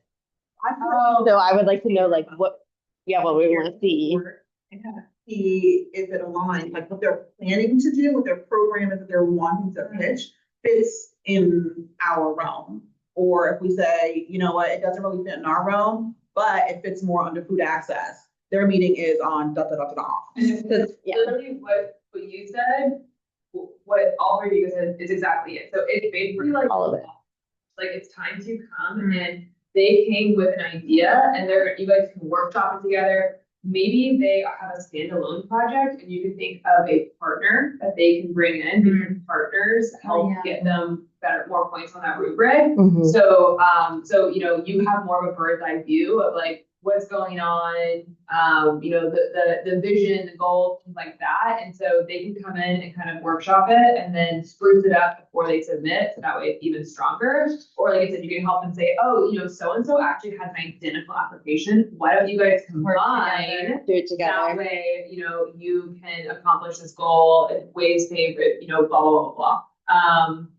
And yeah, so it's just time to workshop, brainstorm, things like that. So if you got like food access, then it means that somebody like thinks you are a good fit to provide the service of accomplishing these goals. Yeah, I think my worry was what should I be, because I wasn't told anything to like show up with. So I'm like, I don't want to show up and just be like, so what were you thinking? But also like, what were you thinking? So, but like, were you intending on food access anyway? Okay. I am now. Yeah. Like it's like you guys you have so many good connections in the network. Maybe some of our partners just need a little nudge to say like, hey, I think you'd be a great applicant for this. Come to the July. Yeah. So that way we can like really flush it out and help you get closer. And I think even though you've submitted, you can resubmit. Yeah, of course. Yeah. So like bring your idea, and if we workshop it and there's things that are changed, you're not, as far as I'm aware, and they're right here and they're saying yes, you're not locked in. I would think that's the best of whatever. Yeah. And the other groups as well. Like look at the other groups as well. I don't think there are any really strong limitations. Don't submit 10 applications, but So on the information, it talks about your points and the platforms. So let's say I know already I am part of one platform that I accidentally jumped into not knowing. And so I want to know, is that a conflict of interest if we're in this platform? The and platform is all of Homegrown Hillsborough. So what you're saying is you're part of a couple different working groups or a couple different, what are they called? Like sections? They're called groups, unfortunately, is not a better name. Okay, you can be in as many, no, those are not conflicts of interest. You can be in all of those groups. And I believe that you could apply for grants from all three working groups. Right. So none of that's a conflict of interest. Which is what I intended to do, but I didn't want to participate in here if it would create a conflict. Oh, no, you're fine. Mm-mm. It gives you points for Yeah, participation. yeah. Yeah. Right. That's what that's exactly what it Yeah. So when we're saying the platform, because just I noticed this earlier too, we're talking about this whole website is the platform. Okay. And then within each group is Right. separate, and you can be in as many of them as you want. And I don't think there's really conflict of interest because they're all working towards one goal. Sorry. You're not a voting member on any of them, so you're. Okay.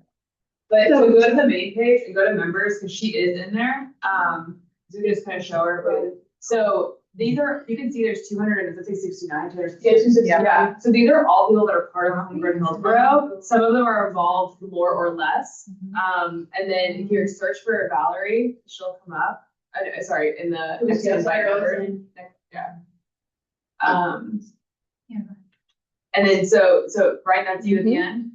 So we'd love for you to get a profile picture, but you do have the rest of your information. And so this is how we can better identify like who's doing the work, what type of stuff. Actually, go to Ontario's profile.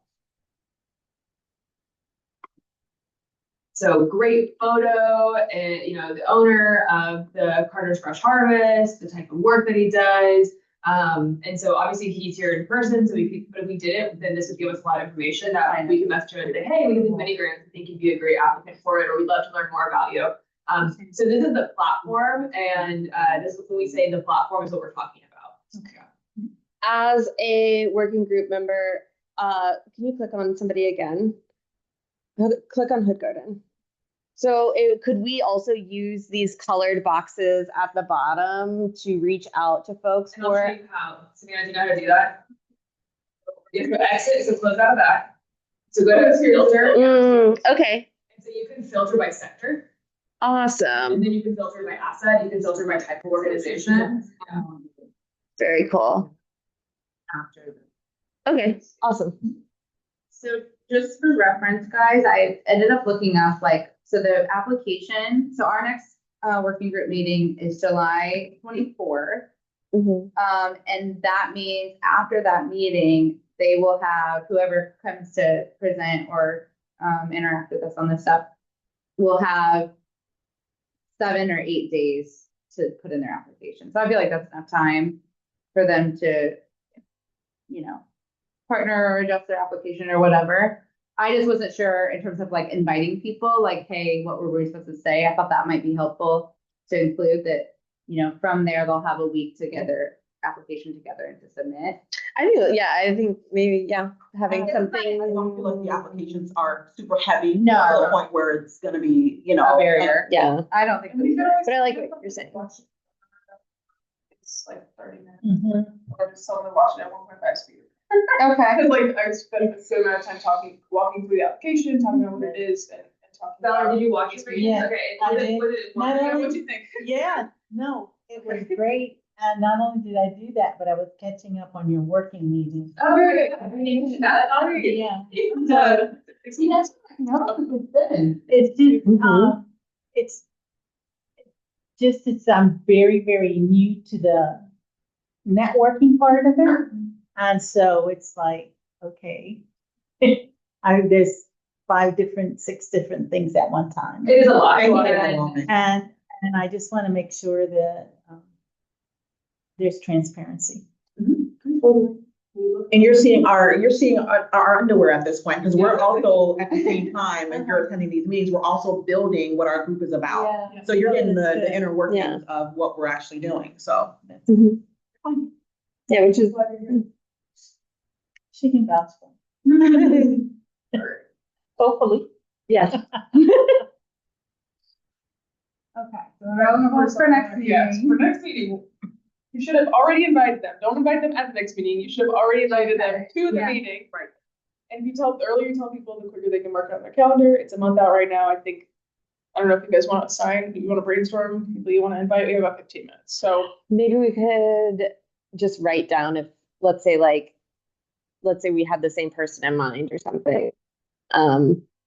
I don't know, Meacham, let's say we both were gonna invite Meacham. Maybe if we just want to write down who we've invited.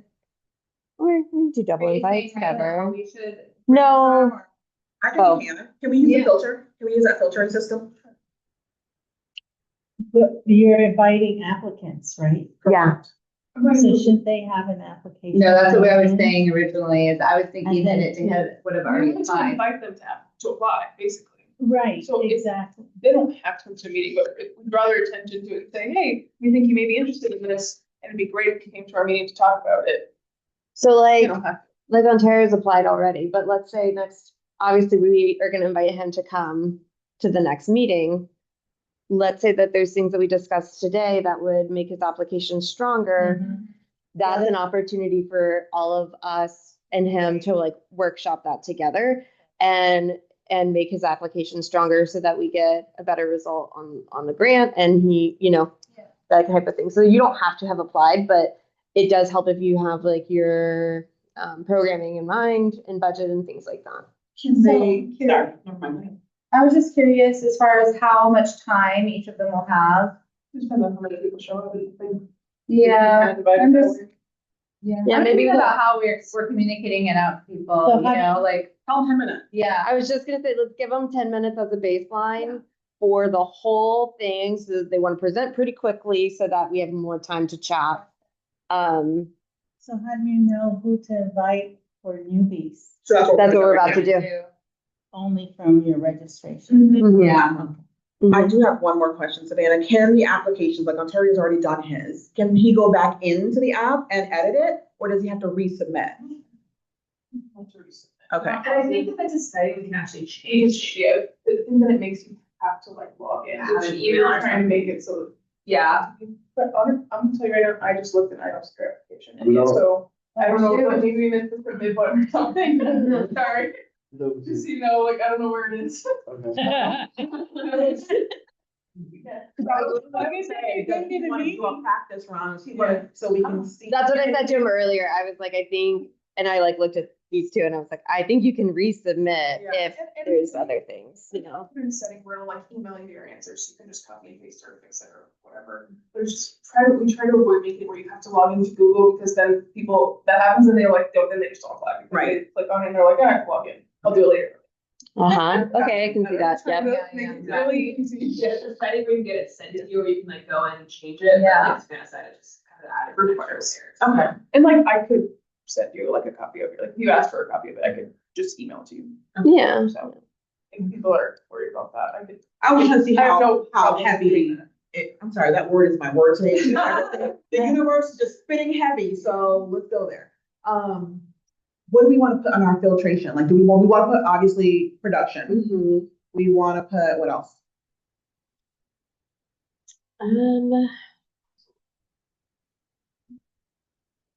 Let's put nonprofits first. I don't know, I think for profit as far as production might be. Involved in food production work or food system works, yes. Yeah, you don't want. Yeah. Do we want to, filter by type of organization? Yeah, like, you don't know. Okay, let's not. Yeah, let's open it up, but let's Yeah. look at the sectors and, You got 17 people. yeah, When you did production. and Narrow that down. Do we narrow that down, or do we want to keep it that big for now? it's good to keep it that big. Let's see what this says. Okay.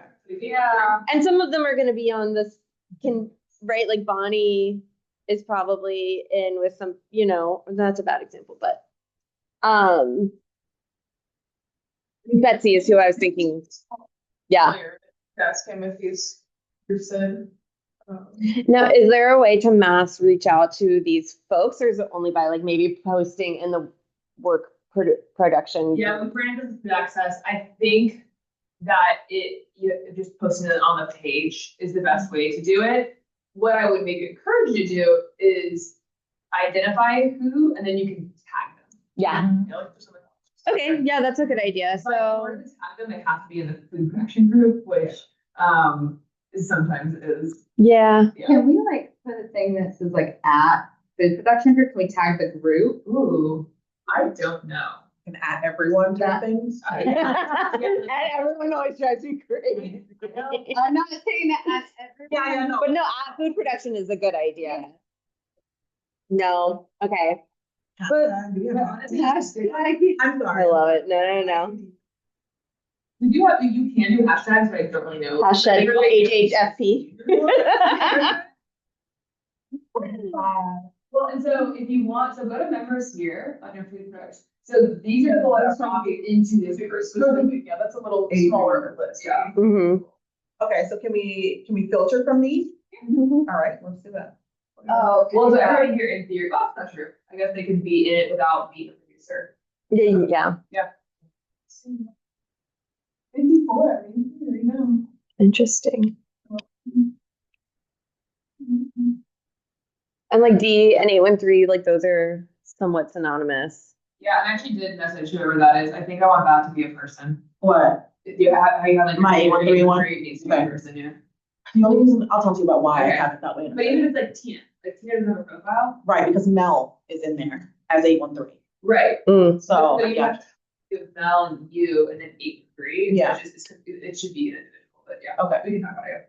So I think maybe when we post, or we would ask those Tara to post about the mini grants, specifically ours on the food production working group. But then maybe if we want to each identify, I don't know, 2 to 3 people that we'd like to personally invite or tag. Yeah, I like If that I was to idea. look, if I was to look at this, I already know I'm not inviting Savannah, I'm not inviting Kitty, I'm not, you know what I'm saying? We could already eliminate A few people like folks. Nicole, you know, not you, But but like Nicole. Raleigh. Kingston. Yeah, Raleigh would be a great person. Mm-hmm. I mean, Travis. Travis. We can get off the Yes. farm, you know, or we can go to his farm to do a workshop. Right. Like Sherilyn was. Mm-hmm. Yeah, I think, I think posting it on the specific group does go far, because I know like my settings, I have them set up like working group, I have it notify me. Yeah. Or food production, I have it notify me. And then there are other ones that I'm maybe a little less interested in that I'll just go and check them or whatever. I don't get the email. But then, yeah, if we have somebody that we feel strongly about, like I think like Nick, or Travis would be great Let's just do it right now. options, you Let's know? just make our list, let's just do it. Well, not, include me. And Val. Well, yeah, you guys are. I'm doing a worm food and composting, Workshop? no, I've already done with the. That's I've right, already yeah. Started the workshop. So you're doing you need funding to do it, to keep doing it. Yeah, Let's do it. Mm-hmm. I gotta nominate Cindy from Clearwater. Okay. Oh, yeah, I met her, Tuesday. Where? She came to Town Country Elementary. We had a day of service there. Yeah.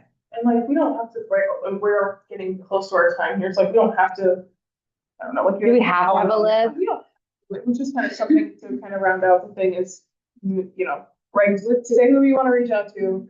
I'd like to. Communicate with each other, so you're not getting 5 messages, you know, from every Yeah. single member. Although 5 messages would definitely make me apply. Yeah. I'd be showing up. You know, so. What about, I'd like to address that B under section 4 of continuing education group effort. I need more clarity on that. I don't know. Yeah, so this was one of the things that, for our internal working group, Mhm. voting members, I believe, clarify. This was you were like. No, we I should just know, do I'm- this, right? I think that's what we said on our. Yes, phone. that's what she said. Yeah, It this is. wasn't my Cornell thing. University was a good one for us. Yeah, and this was specific to our working group, kind of leadership and voting members with regard to like our continuing education dollars, because we also, I believe, have to spend those by a certain amount of time. And I've been looking and I've been messaging and text messages, but I've been looking at different like maybe conferences we can attend as a group or continuing education, online opportunities that we might be able to attend. Originally, it was like maybe any one of us individually could have submitted for something for ourselves, but I haven't really come across anything that, well, I have, but there's like real tight timelines, like June, or July where it's too close to like travel. So I thought we could spend a couple minutes and just between us see if any of you have identified any opportunities of education you'd want to pursue. And if you have, we could jot them down and maybe look into them with as far as like the cost of those, like as a group to do together. Or even strategic, so like if we want to tackle different things, like going I to like the covering Cornell different. thing, that we put that, right, as an example. So there were 4 different parts. You take one, you take one, you take one, I take one, and then we come back together and be like, okay, these were the highlights, these were the things that I felt like that, stood out the most. Yeah, Boom. totally. I kind of made notes. Stuff like that. Yeah, it was really just jotting on this agenda was really just the Could one topic of of the, I don't know if it's really like a deliverable, but could we like have a spreadsheet or a document that lists the ones that we've already kind of identified as a group, and then in our group chat sort of talk about some of that, like if there's somebody that's super interested in one.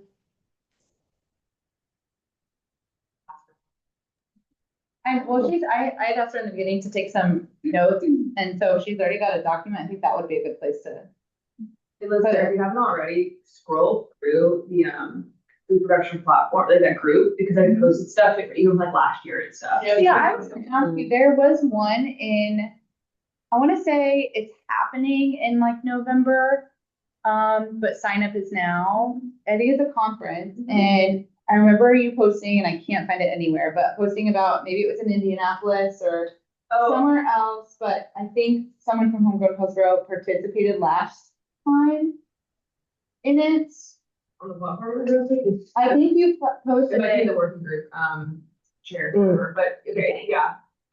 I can't remember what it's called. I can't find out what it's called. I think it's the national marketing. It was, I think, some marketing. I've gone to it in the past. Maybe that is what. Yeah, and it's good. Okay, that's like, for instance, that's one that I'm like, okay, I wonder how much that would be.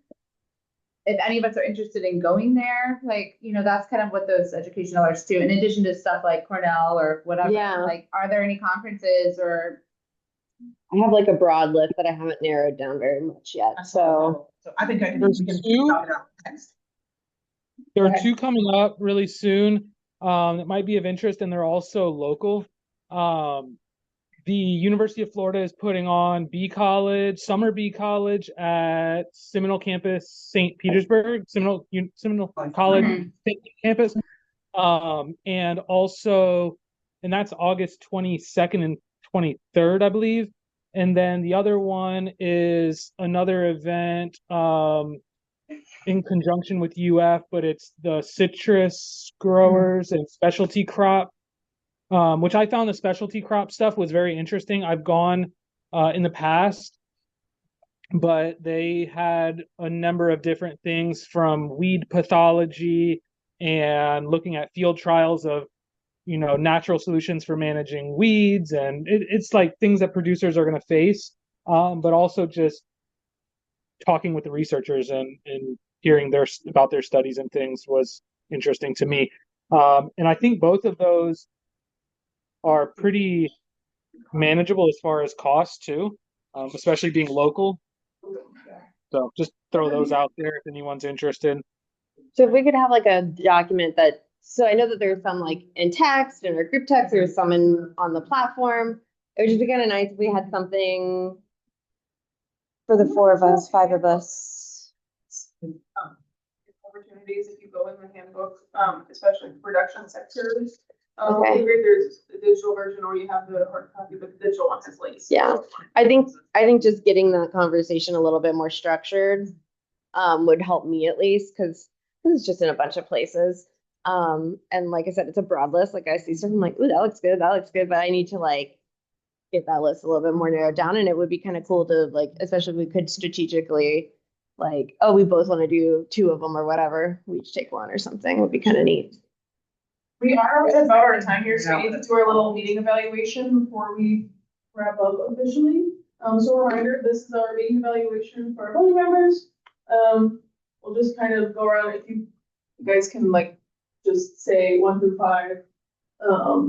While I go through it one at a time. So, how would you rate this 1 through 5 for meeting participation?